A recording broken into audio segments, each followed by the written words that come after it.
خب اینجایی که الان ما هستیم که میبینی که پر سنگ و ایناست، معدن سنگ نیست، چیز جالبتریه. اینجا شهر واقعا میمه است، تو استان کرمانه. و عرض به خدمت شما که این خونه هایی که الان اینجا میبینیم با دست کنده شده، ثبت جهانی هن اینا. قارهای تو در تو، شاید عجیب باشه، فکر کنم 1600 سال خدمت دارن یا بالاش 1600 سال. و اینا جایی که مردم خونه هاشونه، این راه روشونه. عجیبه ولی واقعی. اینجوری میری تو خونه، بعد مثلا ورودیش هم اینه.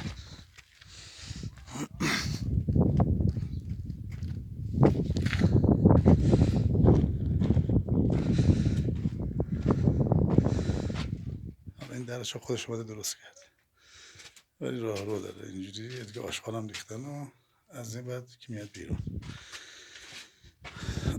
من که دیشب اومدم و ما اینجا خوابیدیم. الان نشونتون میدم.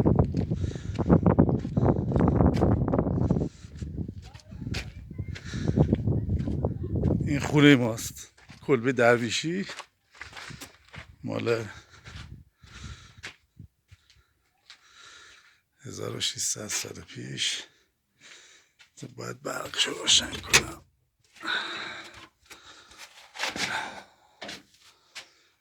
لاف تشک و اینا قاره. چراغش کو؟ از اون موقع چراغ نبود، خودشون نصب کردن همش. یه خود بهتر شد. پتوها رو ندید بگیرین، خیلی جالبه. با دست کندن فکر کنم 20 متر، یه خونه 20 متری در آورده، باور کن. و اینجا که میبینی سیاهه، اومدن اون موقع اینجا رو با غیر که سقفش مثلا خورده شن اینا نریزه، با غیر اینا رو اندود کردن. حالا غیر کجا پیدا کردن نمیدونم. من صبح که در وا کردم اینجا بسیار خنک، اینجا نداره برق میزنه، این غیره. سقفش اومدن با غیر، اینم ورودیشه.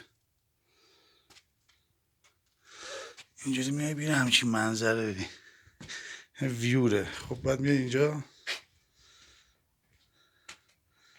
پرچم هم گذاشتن، خیلی جالبه. اینجا اینا رو ساختن که از دست عربا فرار کنن. مثلا اینا که بسته مثلا، ولی خب اینا یه اتاقه، توش هم کرکسیفه. بعد این جایی بود که از دست عربا فرار میکردن دیگه. حتی اون پرچمش هم هست دیگه، مثل که ظاهرا عربا اومدن و گرفتن. و اینجا یه خونه دیگه است و کوه، خیلی جالبه. حالا میگن توریست میان، ولی فکر کنم تنها توریست اینجا منم، چون بقیه‌شون همشون بچه کرمان و تنها کسی که شمالی من. آقا مخلصیم.